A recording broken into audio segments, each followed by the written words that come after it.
So, and a further point to how I dared make that, that transition, take that risk. Something that I realized too is that that's another perhaps very masculine trait is the propensity to risk-taking behavior. It's generally considered something that's more, associated with men or the masculine at the very least, and not something so much that's very feminine or associated with females. They tend to be very risk averse for, again, natural biological reasons. So I think that was also a part of a lot of the decisions that I make is that in general, I'm not risk averse. I will, jump first and ask questions later, which drives my wife crazy sometimes. Makes sense because she's definitely the more feminine. So I think that factors into it too, that to some degree I may consider, some of the consequences or the potentials, but perhaps not to such a degree that it would deter me because I just go, I just do, and take the consequences as they come out. So Mhm. that was just the last thing I wanted to add. I think it's worth lingering on this because in many ways, it's easy for us to, as we did up until we started talking about you personally, to just talk about in generalizations about perhaps this is women's motivations, perhaps men and women need to watch how they present themselves more and blah, blah, blah. But it's crucial to go to the personal point of view of some of the concerns an actual person would have that would drive them to risk imposing themselves unpleasantly on people. And so that's I don't, it doesn't matter to me in a sense what your answers are. I'm not trying to evaluate whether it was a justified decision. I'm just interested to explore a person's point of view on that side, because I generally perceive myself as being on the receiving end of other people's potential improprieties, not the one doing the offending. And so it's nice to have that balance of the perspective. And so the two things that came to mind were, or maybe it was three, was it was kind of just a comment, which is I can imagine I would think it would be almost impossible for people who are attempting to present themselves as the opposite sex to ever know whether they've made it on their own, like to always see their past self in the new self, no matter what they do. I would think that would always be following you. And you never normally would analyze people that way, probably. So to be analyzing yourself, do I look male? Do I look female? I would think it would be such and so I have empathy for that, whether or not I fully support a person's decision to do that, is that particular experience just sounds deranging and stressful. And the other one was, and this is more me trying to be boldly expressive, is to go back to your voice, because something I've wondered about listening to a number of female to male transsexuals is that they get different results with their voice. Like my understanding is for males, I'm not clear whether estrogen does anything to change their voice. I didn't think it did. So they will alter it themselves, which, as someone who gives comfort primary importance, the idea of I just sound like I'm really trying to make fun of them if I try to do it, but the changes you You're do, it right. just feels like it's uncomfortable, and I just always feel like the person is pinched. Yeah. But and there's some surgery that you can do too, I think, that they can do too. But anyways, the point is that so they have their own difficulties to deal with. But in terms of the results, initially and often, I think, correct me if I'm wrong, continually, the result for females is that they sound like their 14-year-old guy, roughly. And I'm just curious to know where you rank yourself on that spectrum of 14-year-old to older. Yeah. So I agree with you in general. I mean, there are some, female to males who their voices are, pretty smooth and you wouldn't know. But the what I've seen, the overarching general results are such that what you've described, and that's something that I did acknowledge for myself would be a possibility. And certainly there are some female to males that I've heard where I was like, oh my, if I had a voice like that, that's worse than where I was before having, the Mhm. very feminine voice. And there was that fear, that concern, to which I addressed it with, well, if that is what happens, I can do some of that vocal coaching that, the male to females do, and I can practice with that to kind of take the edge off of it. And I notice that when I am if I'm not paying much attention, I'm trying to be heard and I'm projecting my voice in a more strained way, it does sound more nasally. It does sound obnoxious even to me. But when I take some of the little bit of vocal coaching that I have looked up through YouTube and held myself a certain way to make the sound better, at least in general conversation, typically when I'm not trying to project my voice, I'm comfortable with where it's at, though I do recognize that it does have that somewhat nasally, almost gravelly quality to it that in the beginning it was a lot more like that, and it did absolutely bother me. I did have people comment on the channel, and for me, one of the most therapeutic things to process, one of the most therapeutic things to do to process any of those uncomfortable emotions or uncomfortable responses from other people is to acknowledge it and validate it exactly as it's been said. So for example, if somebody says, yeah, your voice sounds really annoying, okay, so my voice sounds annoying to them. That doesn't mean that in general it sounds annoying, and maybe I have an insecurity there that thinks, okay, it might be annoying, and if I do sound annoying, then okay, I sound annoying. What can I do with that? How can I process it and work through that? And I think it's the step that a lot of people will miss even in their own mental health, is to just acknowledge the statements as they are, objectively or subjectively, and then move forward with what you can actually do about it. But a lot of people just refuse to do that because it's uncomfortable or it makes them feel bad, or whatever it is. And so it's one thing that I've got in the toolbox of mental health tools to help deal with something like that. But I, at this point, definitely prefer the way that I sound over the way that I used to. So at the end of the day, at least that's, I've It's landed perfect. on the positive Yeah, which of is the that thing. switch. Yeah, which is often the thing, I think, is that I don't need Yeah. things to work perfectly. If it's an improvement, that's a good start. Yeah, or that's yeah, that's good. For me, I'm thinking like there's a texture. You refer to it as, you said nasal and you said something else, gravelly. There's a Gravelly. texture Yeah. which is uncommon in an adult male voice. I'm pretty sure I've heard it. I wouldn't think of it as annoying. I don't know.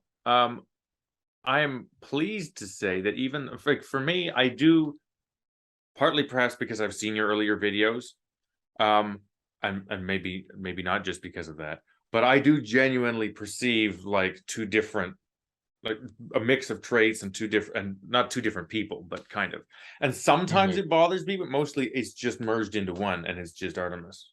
Yeah. It's um but sometimes, like sometimes I will, if I'm perceiving you more as female, then I'll be bothered by the sort of the goatee, and then other times I'm Hmm. not, which is interesting. So I don't know what that is, and that's part of what I aim to do with the channel, is to just, by allowing feelings and encouraging the other person to express their feelings and then expressing mine, going back and forth, the things just settle somewhere, and we haven't forced where it lands. And the theory is that if it's not forced, it'll be the best it can be, whatever that is. It may not be as good in either direction as we'd have liked. So just to choose a simplistic thing, if for whatever reason I wanted to categorize you one way or the other, or you wanted to be categorized, it may not end up being what we wanted that way, but it will be the best it can be overall. That's the hope. It's sort of the faith in truth approach. Yeah. And yeah, but so it is interesting. And I don't remember if I had another thought about that. So can you, okay, so one more thing about this. Let's choose me as an example. And this may seem trivial, but it kind of isn't. And I do mean it sincerely. So right now I work in an office, and if things go well, I may work in an office for quite a while. And I'm preparing taxes and doing financial things. So there's the idea of presenting yourself at least semi-professionally, whatever that means. And I have basically no problem with that. I'm quite happy doing that. I kind of like presenting myself that way. I've been basically a slob most of my life and really given very little concern to my clothes. And if someone gave me some clothes that kind of fit, I just wear them basically from the family. I've had a lot of hand-me-downs and stuff. I've taken more of an interest more recently, but still I struggle to understand why people, so many people, I don't know what percentage of the population, seem to concern themselves with fashion and expression, whether it's in the trans direction or other directions. I don't get it. However, I do in the formal setting. However, I'd be more comfortable sitting at a desk if I was wearing pajamas and slippers. And Mhm. I maybe someday when if I have my own office, or it's a snowy day, so I'm close the office and I just work indoors, I might wear pajamas and slippers. But to me, that's a very reasonable. Like, there are probably a number of health consequences for me at this time, anyways, wearing more formal clothing. So like I am uncomfortable on account of it. Am I wrong to choose discomfort over imposing on other people? Let's say, for example, that there was no obvious cost, that I could dress myself the way I wanted, people still showed up, so it's not even tangible. Am I wrong to choose formality over comfort, and maybe even have some health consequences on account of it, like digestion and so on, from Well, it wearing depends on tighter? what you would, yeah, it would depend on what you mean by wrong.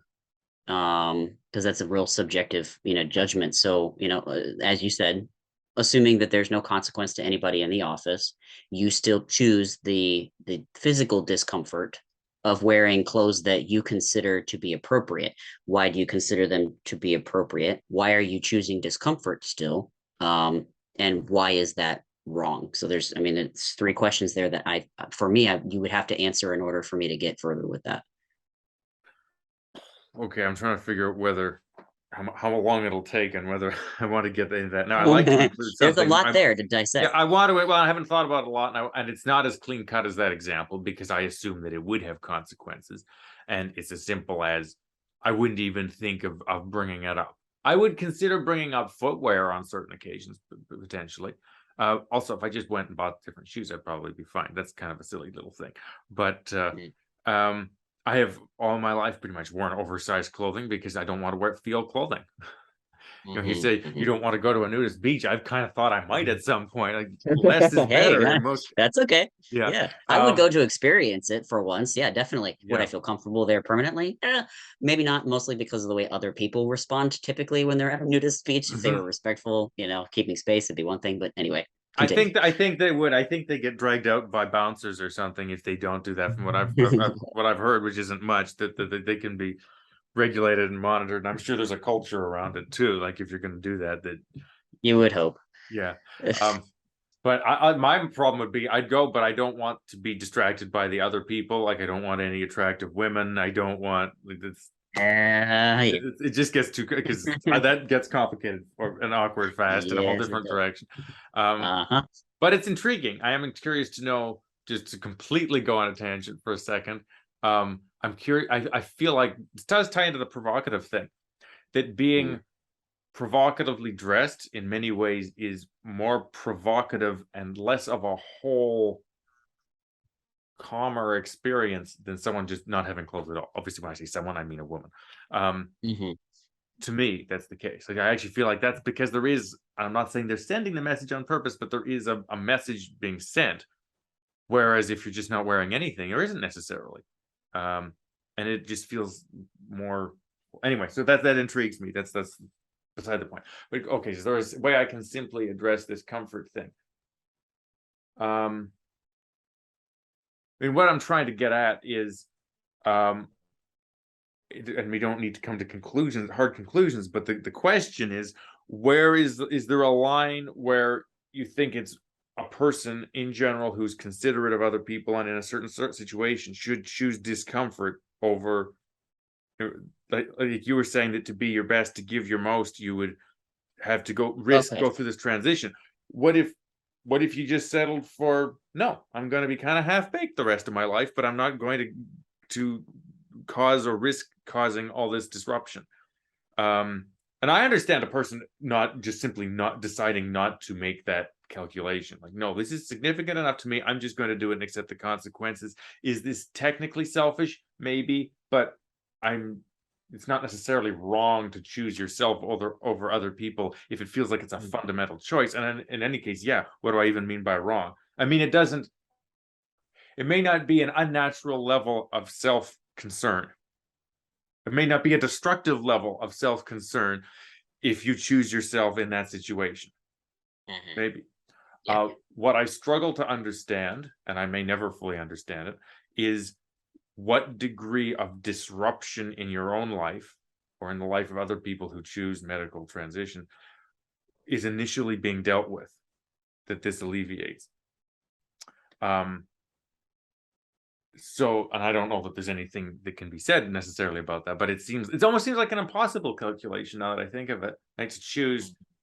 But Yeah. if you're dealing with daily, can you? I don't know if this seems like Well, a and hopeless. okay, Yeah. so the source of your discomfort, why you're feeling the discomfort in the first place, is something to examine. So if the source of your discomfort is coming from okay, so, how do I get around this? So I think it's natural for human beings to want to have themselves, their sense of identity reflected by the people around them, what it is that they expect.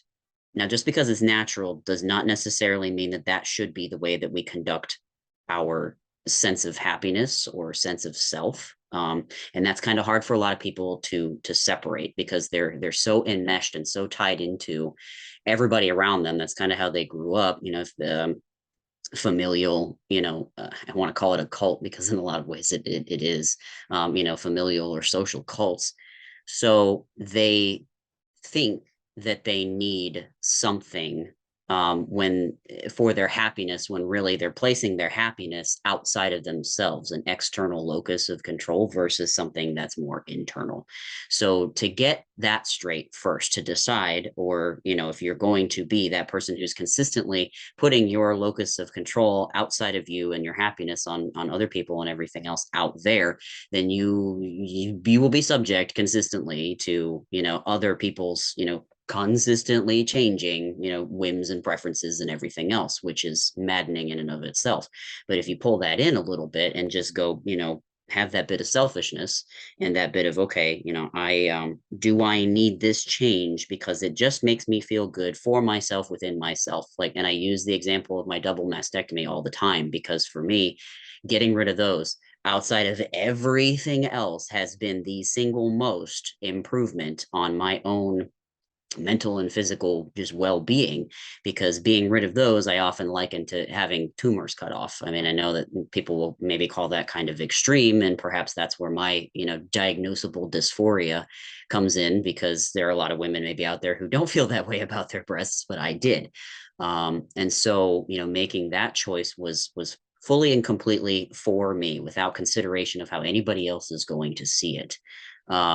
So making that decision from that platform, the internal focus, is something that I think would benefit perhaps a lot of people before they decided whether or not they actually needed to do XYZ and what consequence that's going to have in the outer world. Does that make any sense? Yeah, yeah, yeah. I'm just trying to think where I want to go from here.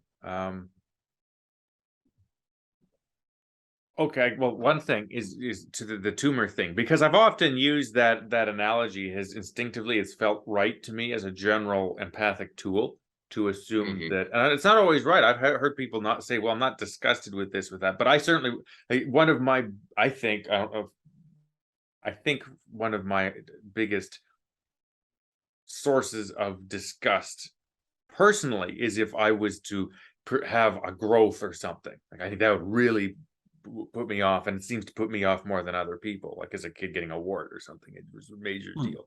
Um, Mm-hmm. and so I can that has seemed like a useful tool to say, well, okay, if I imagine that I perceived myself as having, I don't even necessarily think of breasts, but if I just had these growths, yeah, how would I feel about it? And as I'm wondering, how able are you to see that? You say maybe this is where gender dysphoria manifests itself most strongly, or I forget, you didn't say it that way, but I forget what. Right. What I'm Yeah. wondering then Mm-hmm. is if it's, how hard is it to, on the one hand, decide to, I'm going to have this surgery, I'm going to modify myself, and I know too, to some degree, that you have religious or sort of spiritual views, which I'm just guessing, potentially interfere with that. Like for me, I don't know what I have in terms of beliefs, but I do have a feeling that this is what I've got, and so I I'm not going to mess around with it too carelessly. I mean, Mm-hmm. I still might, do dumb things like stay up too late and eat too much or something. But anyways, so I'm Right. assuming that on the one hand, say I want to get rid of these things. But is it easy? Gee, I'm a mess in here. How hard is it to, on the one hand, do that, but on the other hand, clearly say, but this is a mental disorder? Like, I wonder often if people fall on one side or the other. Like, either they feel disordered and they see themselves as being a healthy person physically with a disordered brain, or if by choosing the modification, are you siding with your disorder and saying, no, my body shouldn't have these? That seems like a hard thing to So do. that's a great question though. So this is where I think for me there is something to be said in the fact that I can recognize that logically, this does not make sense, and logically perhaps I can reason this away or deal with this and just accept it as it is. On the other hand, there is this acceptance of the fact that it just is this way, despite any therapies or logicking around it that I've tried to do, because that is something that has existed, in the past. Therapeutics for gender dysphoria, body dysmorphia, those sorts of things, where okay, maybe we can just talk therapy this away, and in some cases it just can't. And so this is part of that, acknowledging the fact that like on a much like the sex drives that we have, they're deeply ingrained, the male gaze, the any of those things that just happen. We can no more get rid of them then you can, I don't know, completely change some, ingrained aspect of your persona, just your actual genetic makeup. There's something to be said about epigenetics and neuroplasticity, and we're pushing the boundaries on what can we actually change, in that way, what that which we think is permanent and unchangeable. Um, to what point is that worthy of pursuing, and at what cost within somebody's lifetime, where they can potentially just say, okay, I logically understand that this is the way that it is, or it's being viewed, but on this other hand, you could consider this a mental disorder, and it's disordered simply because the normal order of things is that women don't want to cut off their breasts, or men don't want to have vaginoplasties or phalloplasties, whatever it is that it's vaginoplasty. That is disordered because it's unexpected for what the average or the norm is. But that's not to say that it's anything more than just that it's just abnormal in that context. And to then say, okay, well, since logicking it away just isn't really working, I could just have these cut off, and that is the path of least resistance for me, believe it or not. And so I guess for you then that would be siding with the disorder, which for me it's easier than to just accept some of those things if you have done everything else that you can, peripherally, to try to change that. The path of least resistance is, and in my opinion, that way, maybe the best one, just acknowledgement, and moving forward with that step by step. When you've done that evaluation at each step, to make doubly sure that that is indeed the path of least resistance, and not, um, unfortunately, how a lot of detransitioners end up, which is thinking that that's the path of least resistance. But the path of least resistance for them actually was talk therapy, because they don't actually have perhaps a genetic or chemical component, hardwired component to their dysphoria, which I would argue is kind of the definition of that, less than 1% of the population who pursues transsexual interventions. They have breasts cut off, and or things done with the lower half for men. That is the answer for them. um, and that's their path of least resistance. But talk therapy, not so much. So if that makes sense. Yeah, yeah, and I doubt that I have to say this, but I'm certainly not trying to convince you or the audience that you were wrong or should regret it. But as if I was doing that, I want to push a little bit further, which is, so then is this a correct or useful way to say it? Which is that, actually, this doesn't seem argumentative at all, is that this is another way of rephrasing the did you side with the disorder. Do you feel, and this is like a quasi-religious question, like you are, you have not, what you've done was right for you. And not only that it was making the best of a situation, but that it actually is resulting in more of the way you're supposed to be. Like, this is your path, not that you succumbed to mental weakness and did something wrong. Or is that even the right language? Right. No, yeah, that is absolutely it. And it trips people up, I think, when the word disorder is used because we have an inherently negative association with that word. I actually did a video about that too. That while I'm disordered, I'm not dysfunctional, and it's only disordered in the context of, whatever the scientific um norm is for men and women, the average.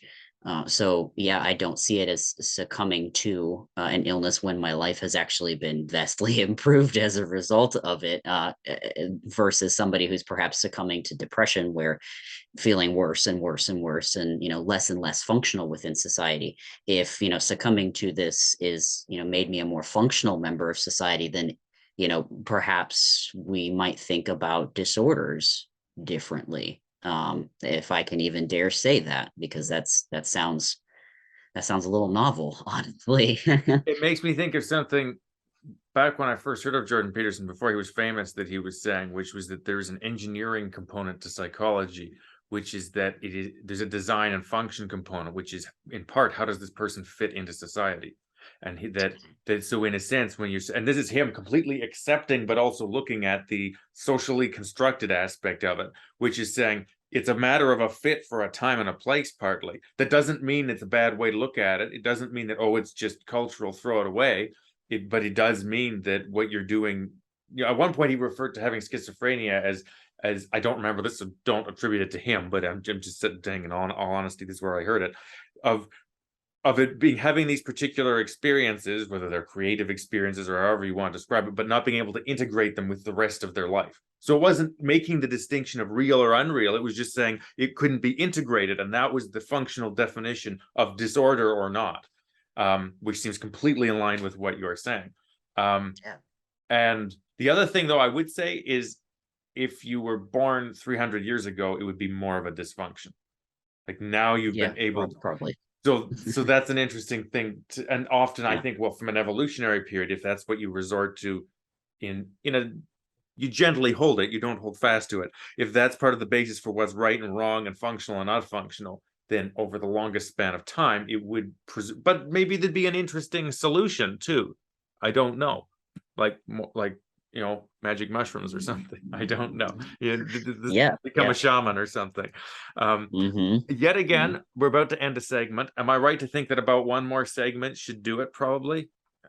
You would know better. There is something that I definitely would like to address, going back to something, the whole disgust with men in lipstick thing, because there's a lot of juicy details in there that I would love to get into. There probably are, and you might, if you had some hard questions for me, it might be appropriate. So I'm gonna aim for another segment and see how it goes. Cool. Okay, back in a bit.